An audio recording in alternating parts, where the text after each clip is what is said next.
sorry. I believe there's been a slip there since about 1 o'clock this afternoon. Good afternoon, my name is Melinda Camastro. I'm a resident of East Meadow.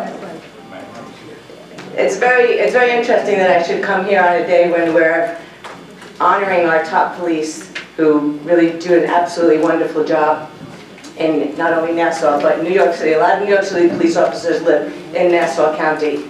And recently they got a raise. It was 1%. I know this because my 23-year-old son is a policeman in the city.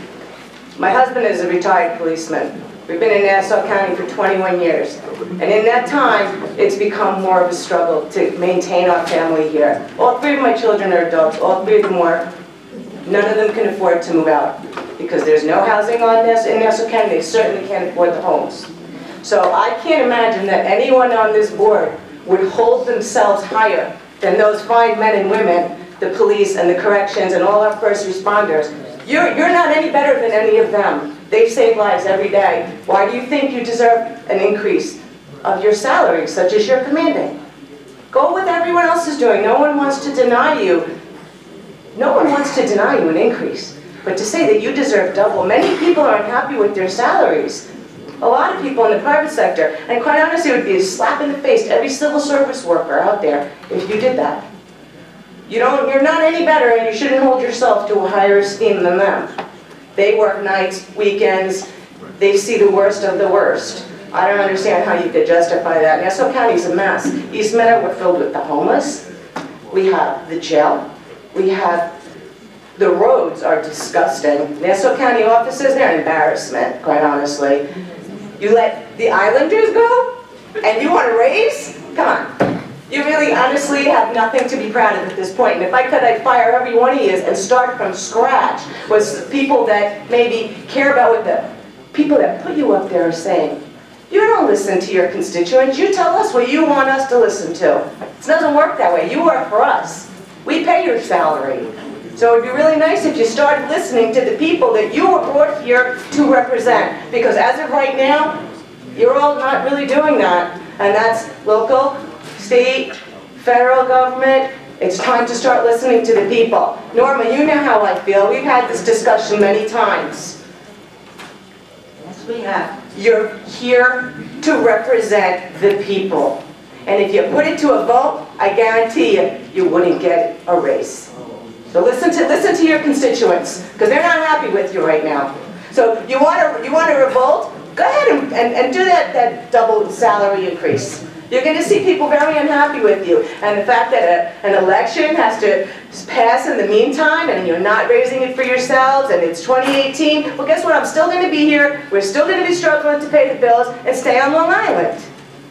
We set our roots here, stop chasing us all away. Because it's no longer the county of dreams I came to from Queens 21 years ago. Your 3 minutes have expired, ma'am.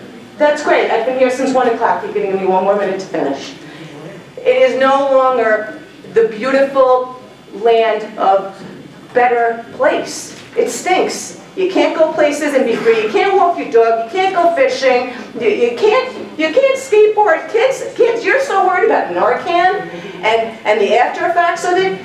Those police that put their lives on the line every single day, you know what happens? They lock up the bad guy, and then they get into your court system, and they get out, and they walk.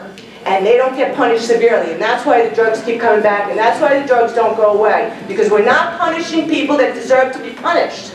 We let them plea bargain, we let them make deals, and it's all nonsense. And you know who's paying for it is our younger generation.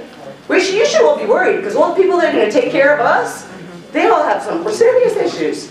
So I hope everyone has a very lovely holiday, and I really think that each of you should go home, and maybe the Christmas past will visit you tonight, and go back and all your time sitting in the legislature, and see what you've done, and just ask yourself, how would the people feel when they wake up and they know we've raised our salary, doubled it, but meanwhile, yeah, some people can't afford to give their kids Christmas presents, and those wonderful police are the ones that are supplying for them. Give yourselves what you gave everybody else in civil service.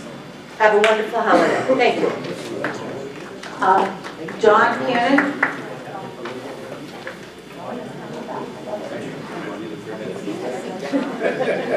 Thank you very much.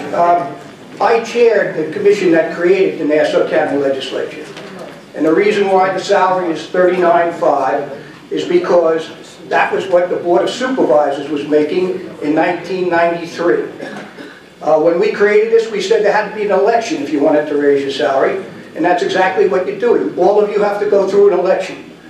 However, when we put it at $39,500, New York City Council was making about $50,000. They now make $112,000. I think Suffolk County was making $48,000, and they're now making $100,000. And this legislature has gone 20 years without raising its salary. You're going to have to run on your raise, but you deserve it. The New York City Council, all they do is name big streets, for God's sakes. This is a real working legislature. You name those streets with cops that died. Thank you. Don't make fun of that. Melinda. No, that's true. Those streets were all named for people that have died. I've had enough. I've had enough. Shame on you. That was a horrible comparison. They don't name those streets for anyone that's alive, sir.